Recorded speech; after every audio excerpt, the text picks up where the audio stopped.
The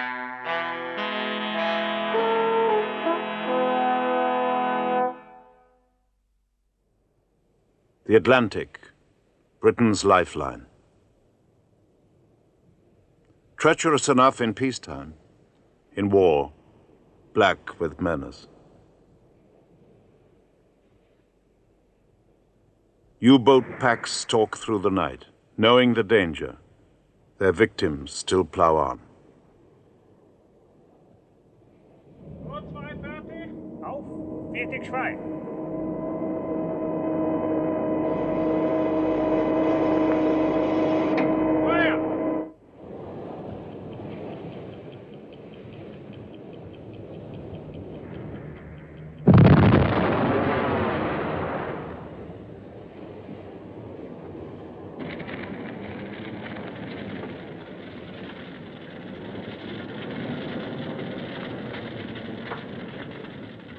Ships and cargoes go down. Their crews, some of them, survive. But early in 1943, it is Britain's survival and the Allied hopes for victory over Germany which are in doubt.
When war began, Britain saw Germany's big ships as the main threat to her sea trade. So did the Germans.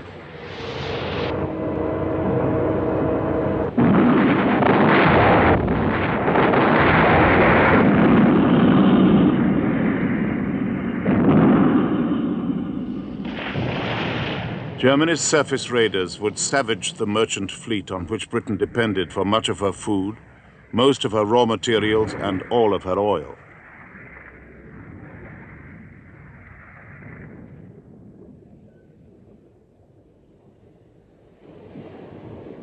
Germany's U-boats were to operate in coastal waters, sweeping up anything left by the battleships. Both Britain and Germany were wrong. The real naval menace was to be the U-boat. At least one man knew this, Karl Dönitz, chief of the U-boat arm.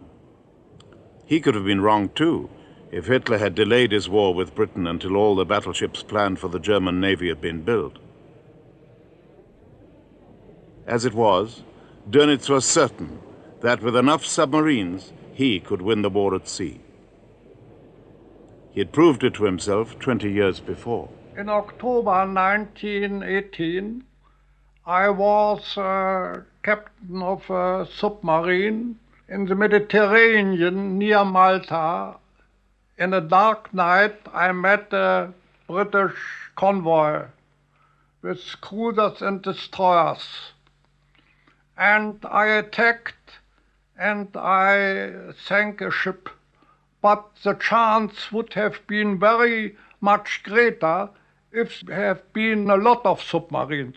That's why the idea of a wolf pack to put the submarines together that they could attack together was very impressive. And that's why in all the years from 1918 until the year 1935, where we had the first submarines again in the German Navy, I never had forgotten this idea. Underwater, the 1939 U-boat was slow. On the surface, it was faster than any convoy of merchant ships. With its low silhouette, it could not be seen easily, especially at night.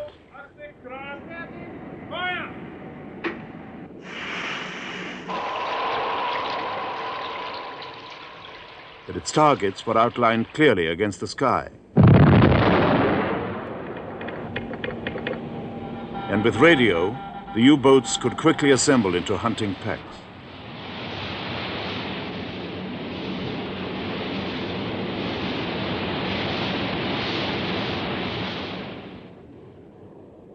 Dönitz knew Britain would try to protect her essential Atlantic trade by a system of convoys escorted by warships.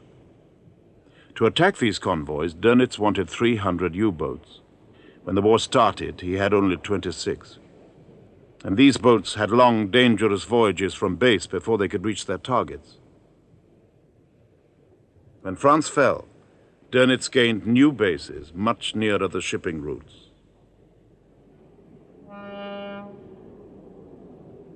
His sea wolves returned to these French ports as heroes. One especial hero was Otto Kretschmer. In all, Kretschmer sank over 250,000 tons of British shipping. In October 1940, he joined the first real wolf pack. I remember that there was a signal that the convoy was coming in from America to England, and that its position was not known, and that Dönitz ordered all the submarines there to the west of Ireland to form a sort of recce line, stationary recce line, to let the convoy pass through. And when the first submarine was sighted, the convoy made a signal, its contact signal. This recce line was dissolved automatically, and every boat was free to go in for the attack. Convoy SC7 on the night of the 17th of October 1940 was passing Rockall. 34 merchantmen, 4 small escort ships. 7 U-boats attacked on the surface. The attack took the same form as that we were used to, which was a single ship being struck. Very shortly after that, a second one was struck. And then, within a matter of 5 to 10 minutes, further ships were struck. I tried to get through the escorts into the convoy, which was my own peculiarity of attacking, and failed for the first time. They saw me and shot star shells so that I had to draw away again. But for the second time I succeeded and was inside the convoy, going up and down the lanes and looking for the most important, valuable ships, and had the opportunity to expand all torpedoes. I had 12 in all. Like you see ships in various stages of sinking. A Dutch ship had stopped and was attempting to pick up survivors. And whilst I actually watched her doing this and was considering what to do about it, she also herself was torpedoed.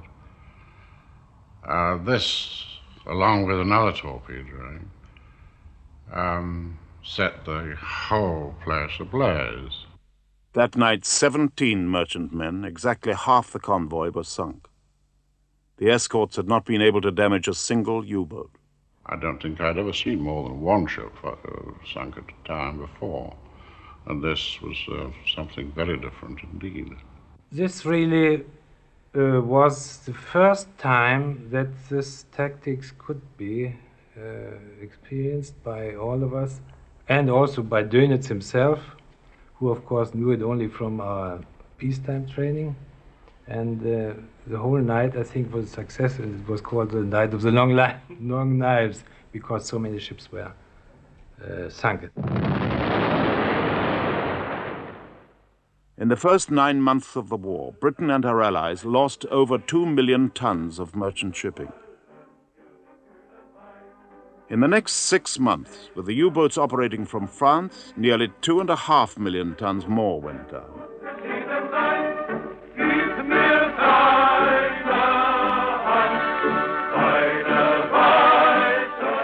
There were medals galore.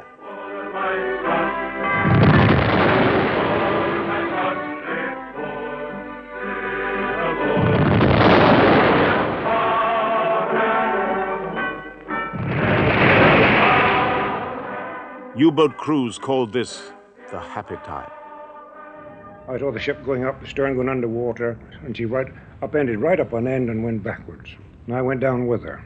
After a bit, I came to the surface, and I was still sitting onto the overturned bridge boat, and I saw the submarine servicing.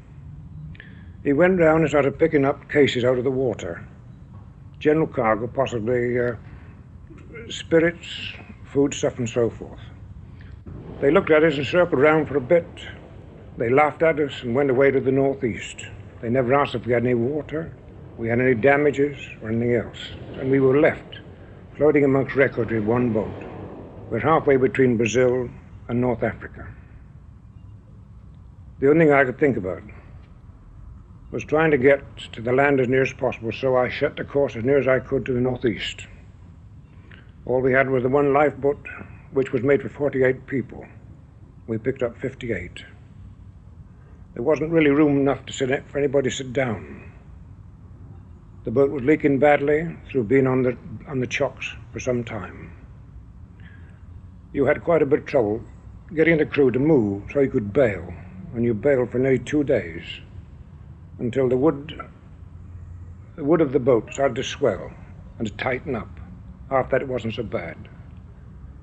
The worst days, of course, were when there was no wind, absolutely becalmed. The sun was terrific. So we started off by giving 4 ounces of water, 2 ounces in the morning and 2 ounces at night, and 1 biscuit. When there was a lot of noise in the boat, there were Chinese, and I said, "What's all the bobbery?" Which is a lot of talky, you know. He said, "I think number 1 fireman go crazy." Huh? Oh. So he eventually jumped over the side with a life jacket on. And after a wee while, we got him back again. And later that night in the darkness, he jumped again. We didn't get him back because the sharks got him. On the morning of the 13th, I used to sit on the water barrel to make sure nobody could help themselves.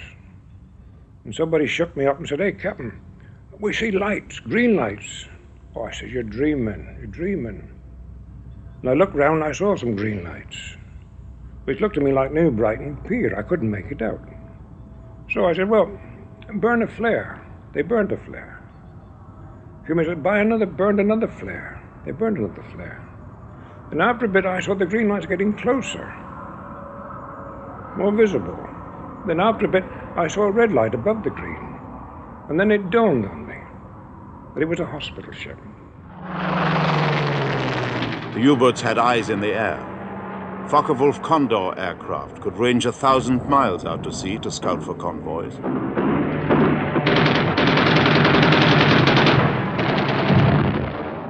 When used to bomb shipping, the Condors sank 30 ships in 2 months. Luckily for Britain, this partnership with the U-boat was never properly exploited.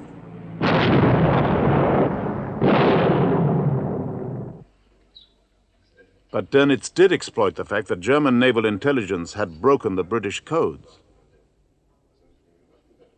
We were aware that the intelligence for some reason was good, but I myself put this down to very superior hydrophone equipment that the submarines had, that the U-boats had in their boats, probably being able to pick up the noise of a convoy's propellers up to 80 or even 100 miles. But in addition, I know that they would place their U-boats in a line across at right angles to the expected line of the convoy. And this line, for say 5 U-boats, could be 100 miles from end to end. And so with good hydrophones, very little disguise of the position of a convoy could be effected.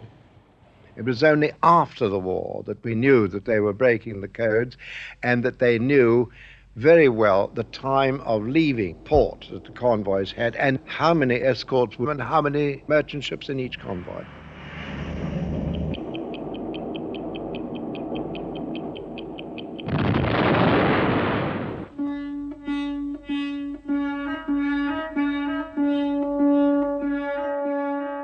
The Royal Navy, searching for U-boats underwater, had pinned its faith on ASDIC, an echo-sounding device.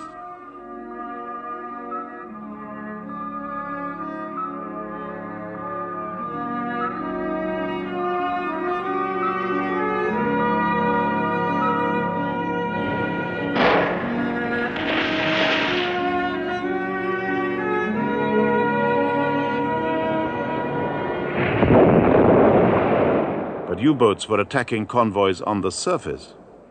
The Navy was not prepared for this. Convoy defense is not a very glamorous affair, and between the wars, I think rather naturally, the Navy were inclined to concentrate more on more glamorous activities, like great massed torpedo attacks and that sort of thing.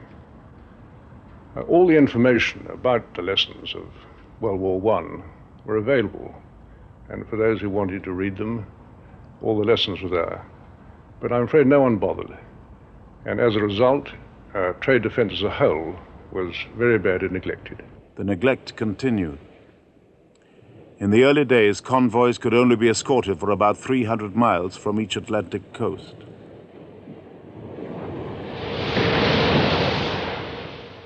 There just weren't enough escort ships.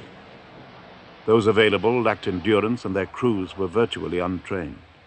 My officers were three R&VR officers. One who was a civil engineer by profession.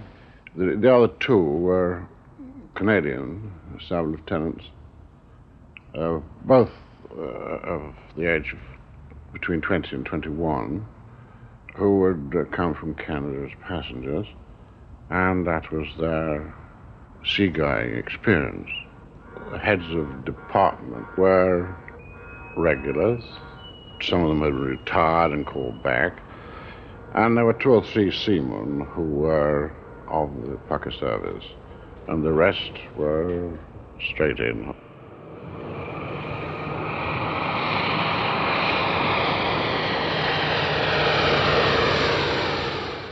Air cover was to prove all important. But surprisingly, the Navy's carriers did not at first supply it. That task went to the RAF, although Coastal Command was ill-prepared. With the exception of the Sunderland flying boats, a very small number, all the other aircraft, except the ensign, were lash-ups. They were borrowed from entirely dissimilar functions in order to do this job in Coastal Command. Secondly, the navigation aids were not there. It was entirely dead-reckoning navigation. And whereas an experienced navigator can look at the sea and estimate the wind and where he's likely to be in an hour's time, this is very difficult for a new boy. And since the point to be navigated to, the convoy, was often equally at error, it was no wonder that we failed to meet many convoys. So lack of equipment, lack of training, and unsuitable aircraft were certainly severe handicaps at the beginning of the war. What is more, cooperation between the Navy and the Air Force in the field as well as at sea was very bad indeed, mainly due to stupid quarrels between senior officers in Whitehall. It took nearly 2 years before we had anything like the right sort of cooperation between ships and aircraft. It was a disgrace and a tragedy that so many ships were sunk and so many lives were lost unnecessarily during those first few years. So seamen suffered from quarrels in Whitehall, from the U-boats, and from the sea. Now, by popular request of the Seamen's Mess Deck, the Western Approaches signature tune. Someone's rocking my dream boat. Someone's invading my dream. We were sailing along, peaceful and calm. Suddenly something went wrong. It's very, very hard to describe to someone on the land after a tough convoy. By tough, I mean bad weather, especially in the winter time. What just over 2 weeks at sea is, living on corned beef and hardtack. And this is, you know, it's not a fallacy. We used to do this quite often when the seas come in and put the galley fires out, and we couldn't just cook anything hot. The lucky ones had hammocks, and the unfortunate ones had to lie on the lockers, and it was very discomforting. You used to get chaps coming down from the middle watch 4 o'clock, wet through, just clambering on in the locker, and poor chap who was already trying to get some sleep would get soaked. There was no hygiene there. We really started smelling after about a week if you didn't watch it. We had a feeling that it was a necessary job. I'm not so sure that we realised that it was all that important. To us, it was a very boring job. We were on lookout for anything that might come up, and it was bitterly cold.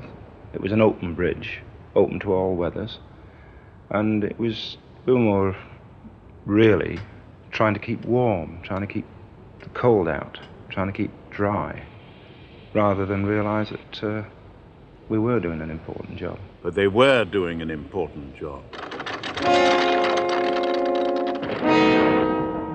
They brought the cargoes without which Britain could not have kept going.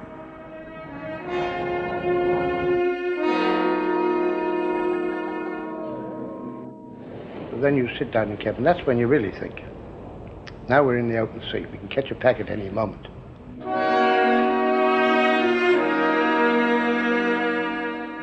There was many times that we saw little lights in the water and we assumed that these were survivors, but we couldn't stop and pick them up.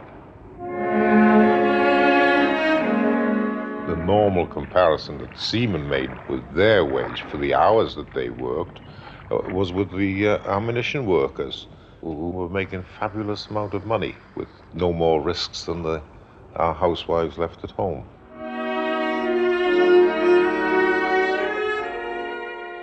We lost 1 out of every 3 men. And without them, this nation wouldn't have survived more than 3-4 months. But the Germans were still celebrating. In the first half of 1941, they sank nearly 3 million tons of shipping. Ships were harder to replace than cargoes. If they could be sunk faster than they could be built, Britain would starve.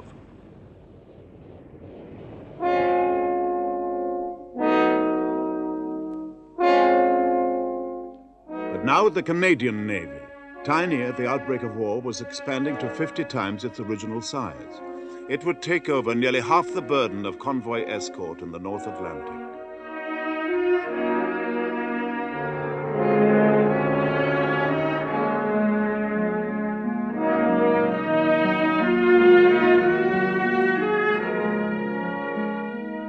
More and more convoys were leaving Canada. Decks laden with tanks, holds full of supplies from the neutral United States under Lease Len.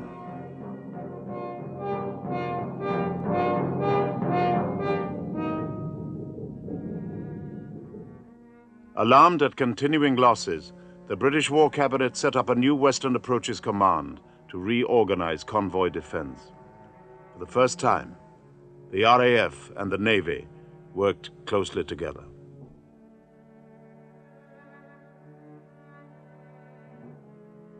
And in March 1941, Dönitz lost 3 of his ablest men.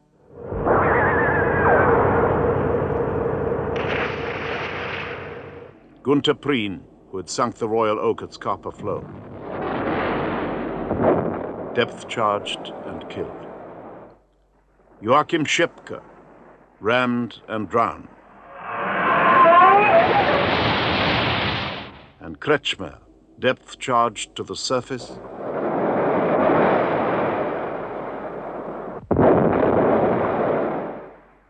and taken prisoner.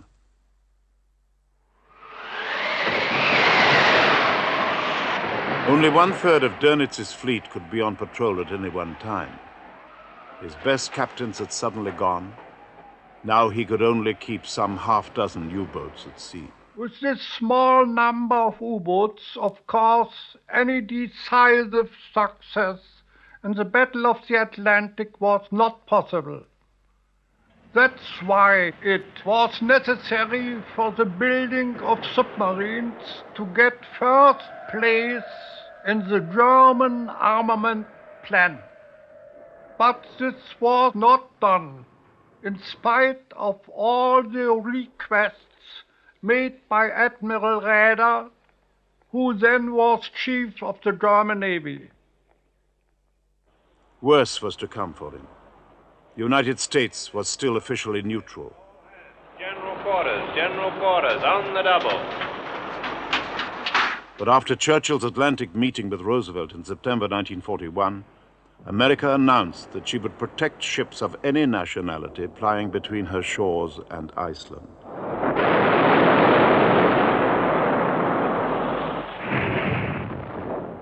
There would now be enough warships to provide continuous escort across the Atlantic.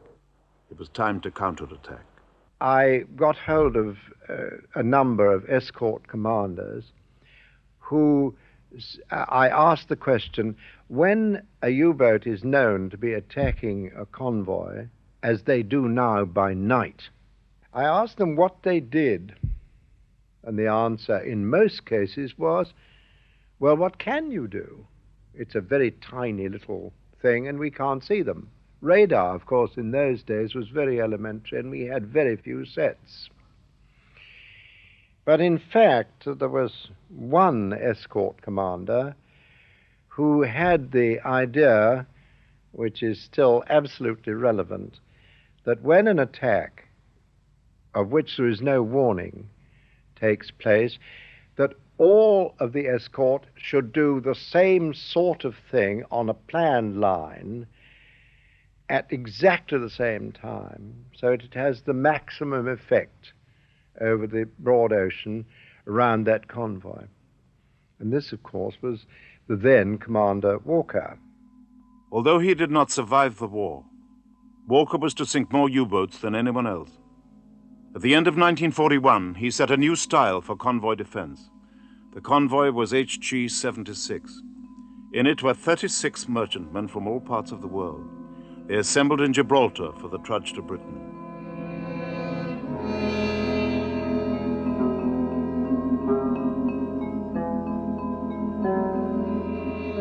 The Navy knew there were at least 6 U-boats on the convoy's route. Their signals had been picked up by the Admiralty. When HG 76 sailed on the 14th of December 1941, it had an exceptionally large escort, 17 ships commanded by Walker. Among them, for the first time, an auxiliary aircraft carrier, the Audacity. 3 days out, Audacity's planes spotted U-131.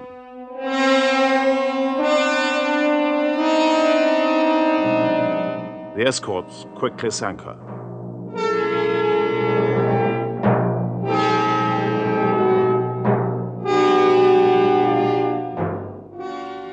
Dönitz homed 5 more U-boats on the convoy. Walker's team soon sank one. But that night, the U-boats attacked again. An escort and a merchant ship were sunk. Walker counterattacked.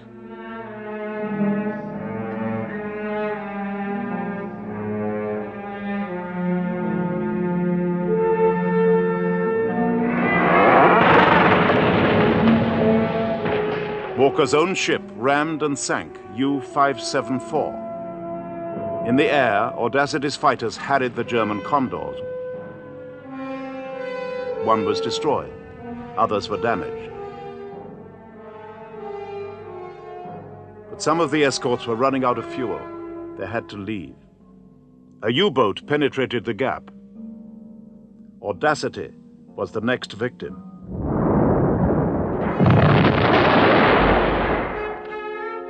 Another hectic night followed. The convoy lost one more ship. At Endres, another U-boat ace was sunk in U-567. Next day, for the first time, a long-range Liberator appeared and attacked.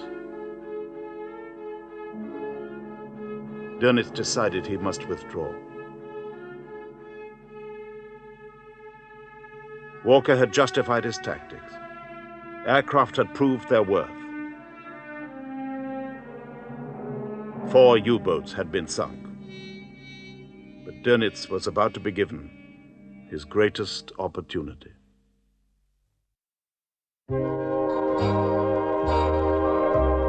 In December 1941, the United States came fully into the war, but left her peacetime lights on.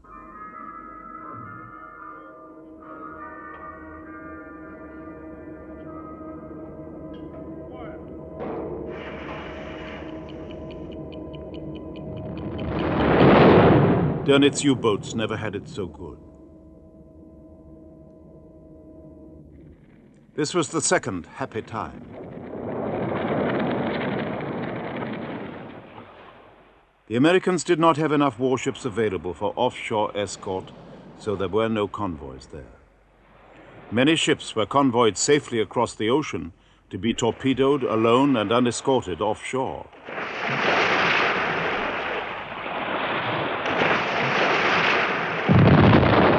The slaughter went on.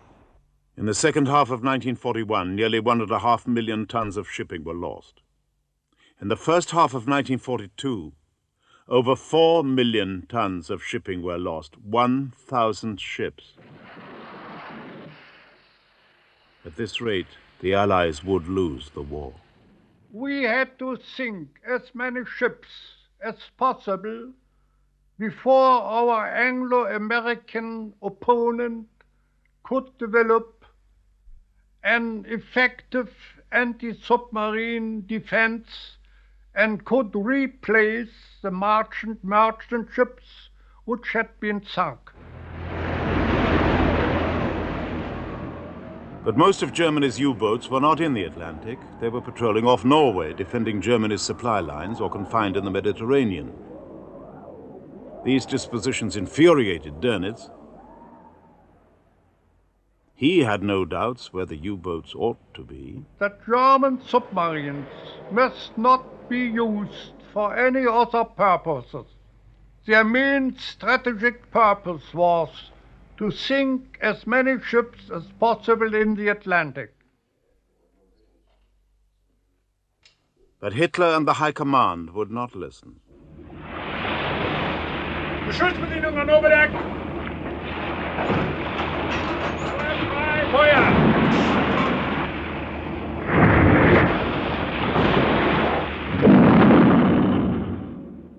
Although preoccupied with the Pacific, the United States naval staff were now willing to rethink Atlantic tactics. They finally established a system of offshore convoys.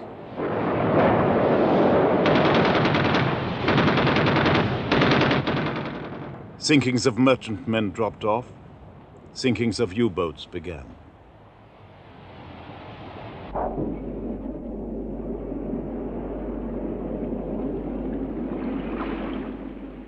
Dönitz now switched his boats to the Caribbean, where many ships were still sailing independently.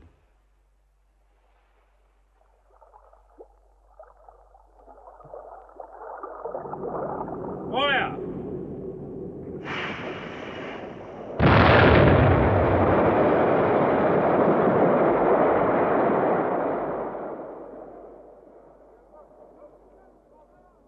In 2 months, 78 ships were sunk, more than half of them oil tankers.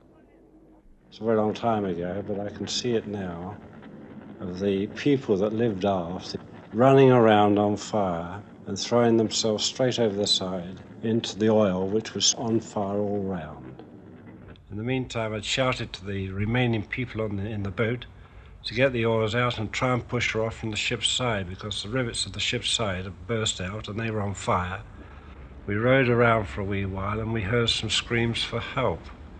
And we pulled out of the water a fireman, or greaser as we call them, and he was terribly burnt, so much so that when we pulled him in, the skin of his body and arms came off in our hands like gloves. We set sail and course for Trinidad, where I had a rough idea where it might be. And so we tidied up the boat and set off. But shortly after that, the greaser, who had been in terrible agony all night, he died. And we laid him on the thwart for a wee while. And then shortly after that, the pumman told me that the third steward had died too. So I went to have a look at him, and he was wrapped up in a blanket. And I took the blanket away, and the whole of his stomach was severely damaged and hanging out.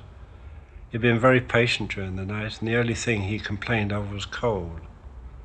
So we laid him on the thwart and covered him with a blanket. And for about an hour, because I wanted to really make sure that they were dead, because we had nothing to indicate. All the everything I did indicated that they were so. Eventually, after about an hour, we committed them to the deep. Morale in the boat at this time was very low because these were all young boys, 17, 18, 19, 22. And by this time it was a boatload of misery, pain, and death. Only 8 men survived from the San Emiliano's crew of 40.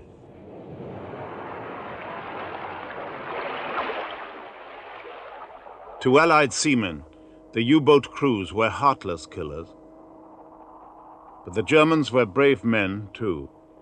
They needed all their courage when depth charges exploded round them, sometimes for 12 hours at a stretch. 8 of every 10 U-boat crewmen were to die in action.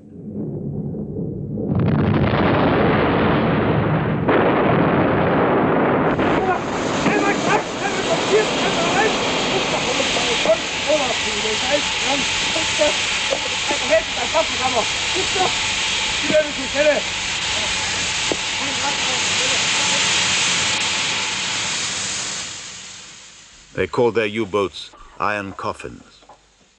The destroyer I met had radar, so he had me on his screen, and with full speed ahead, he rammed me for the first time. And when I saw him, it was too late to dive. I tried to torpedo him, but the distance, 150 yards roundabout, was too close, so the torpedo wouldn't explode. So I tried to get to have a bigger distance between the destroyer and the boat. And he was shooting during 1 hour or 2 hours with machine guns. An officer next me was dead, and another officer, he had got a bullet through his throat, and I had got a bullet in my chest, and I had some 30 shell splinters in arm and leg, and a bullet in my head. After 1 hour stress, the sailors were very anxious. And one of the petty officers, he lost his nerves and said, "Oh, these madmen, and why don't we surrender?" But this was the only one. But the time was coming when courage was no longer enough.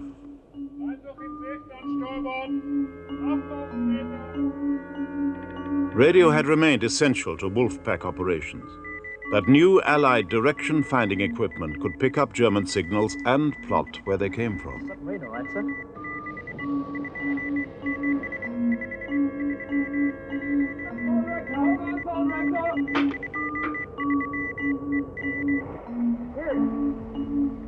Roger. S01E10.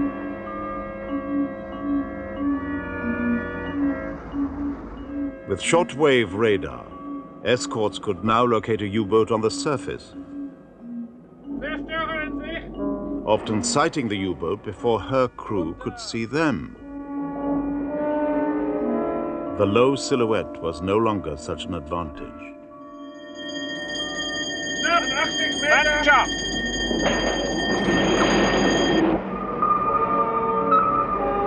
Light cut off. ASDIC equipment too was improving. Escort ships could track a submerged U-boat as she twisted and turned at low underwater speed.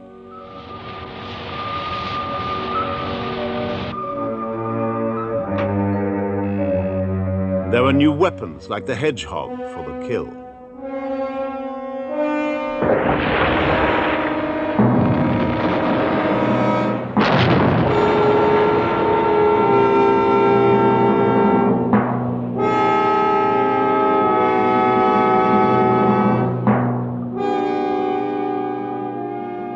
The Germans did not realize the extent of British and American technical advances, nor did they match them.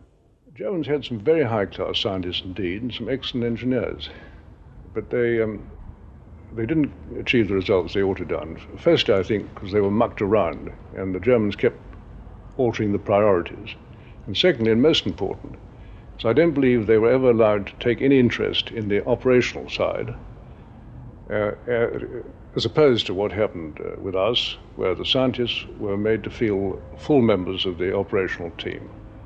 And I believe this, much more than the question of weapons and devices, was the reason why the Germans fell so far astern in technological matters.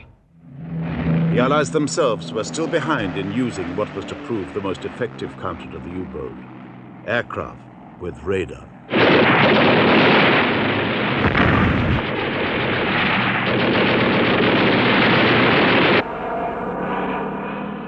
Convoys could seldom be given continuous long-range air cover. When they were, losses were reduced and U-boat kills increased.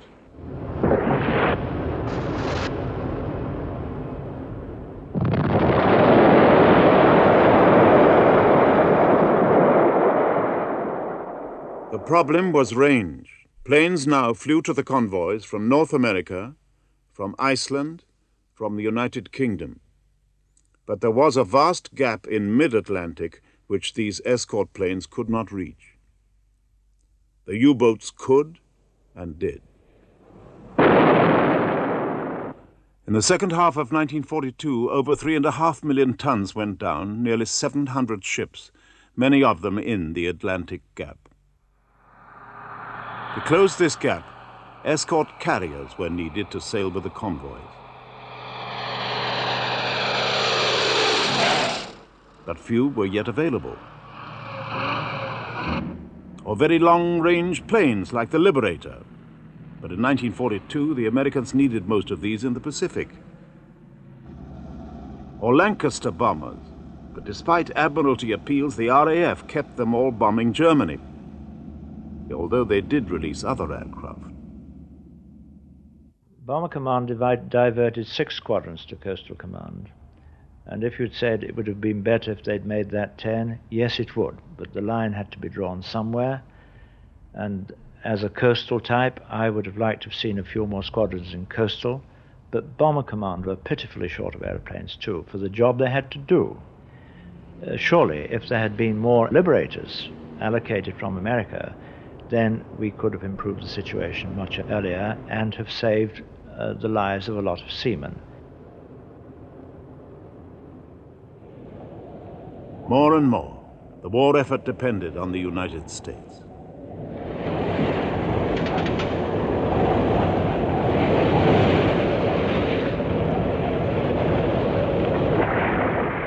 Merchant ships and escorts were mass-produced to carry the material and men for the invasion of Europe. Unless the Atlantic was secured, all else could fall apart. In January 1943, Roosevelt and Churchill decreed that the defeat of the U-boat be given top priority. Improved escort vessels were built.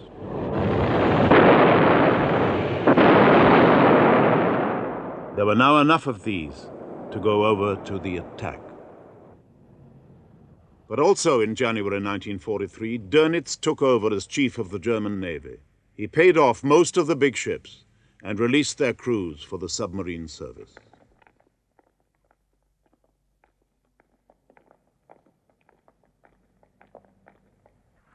At last he could have U-boats mass-produced. 17 new U-boats were commissioned each month.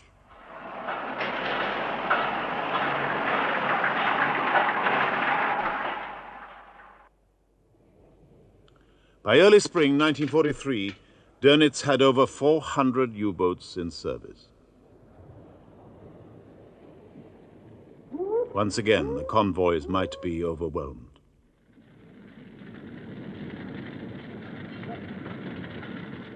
In May came what was to prove the decisive battle around convoy ONS-5. ONS-5 was a rather small, very slow, and of course unladen, empty convoy. And we had a lot of trouble. The weather was very bad, the ships got disorganized, and south of Iceland, after 3 or 4 days, we had several attacks by submarines, most of which we drove off successfully, and only had 1 ship sunk. Then after a spell, we had a long series of very bad gales indeed, combined with a little nip into the ice pack off Greenland. And at this stage, my ship was running short of fuel.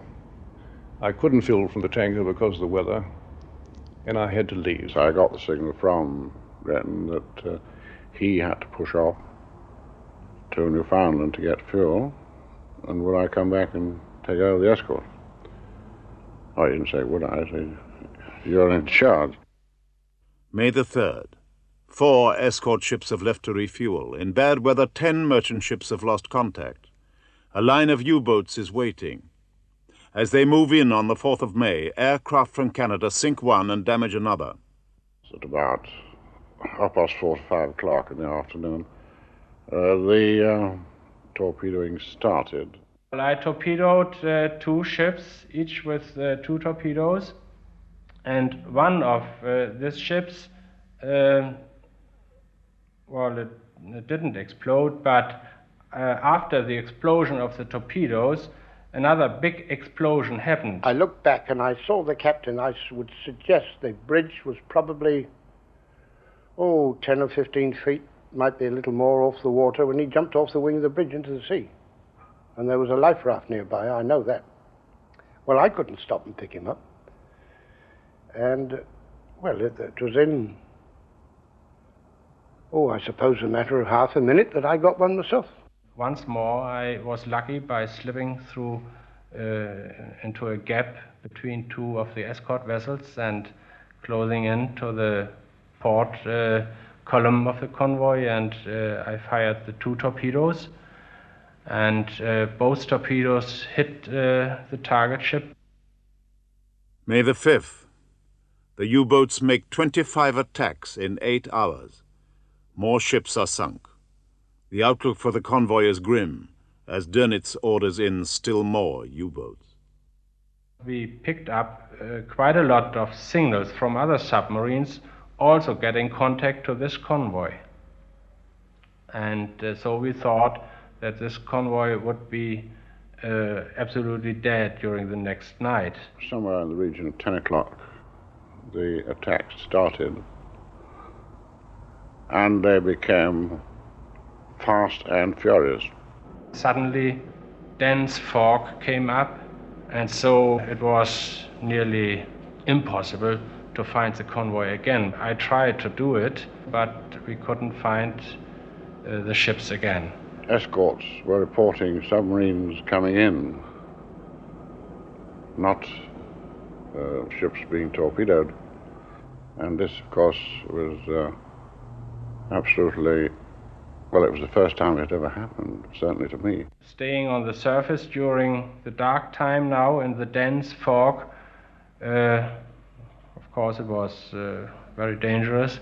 They were coming up all the time saying that the submarine was bearing so-and-so on radar, and then the next thing you'll get submarine close alongside, another one, submarine just ahead of me, I'm ramming, and this one went on all night. And I got a very firm ASDIC contact about 800 yards from the nearest ship in the convoy. My immediate reaction, which I think was the correct one, in fact I know was the correct one, was to increase speed and give it a 5-charge pattern straight away to keep the chap's head down so that he would put him off his stroke if he was going to fire torpedoes. But I was short of depth charges at that stage, and I thought the conditions were perfect. The night was relatively calm, a bit of fog, perfect for a deliberate attack. And so I decided to do a deliberate attack with our forward-throwing weapon, the Hedgehog. We saw 2 distinct flashes a few seconds after the Hedgehog bombs hit the water. And as we passed over the position where our Hedgehog bombs had hit the water, our bow was virtually lifted from the water as a result of the U-boat breaking apart and escaping air. And there was great exhilaration on the bridge because this was our first kill. We had no feelings at the time, I'm afraid, of destroying 70-odd people, one's emotions, one had control of one's emotions by then, after 3 years of war. And it was just the thought that it's us or them, and on that occasion it was them. May the 6th. Although 11 merchantmen have been lost, the escorts have beaten off the largest wolf pack Dönitz can send against them. 7 U-boats have been sunk, others damaged. Demoralized by their failure to destroy the convoy, with the odds so much on their side, the U-boats withdraw. I think we really felt that at last our training and technology had got on top of the U-boats. We sailed for the next convoy, SC130, on the top of the wave. And despite the fact we had a very heavy battle with about 20 U-boats, we sank 3 of them and didn't lose one single ship.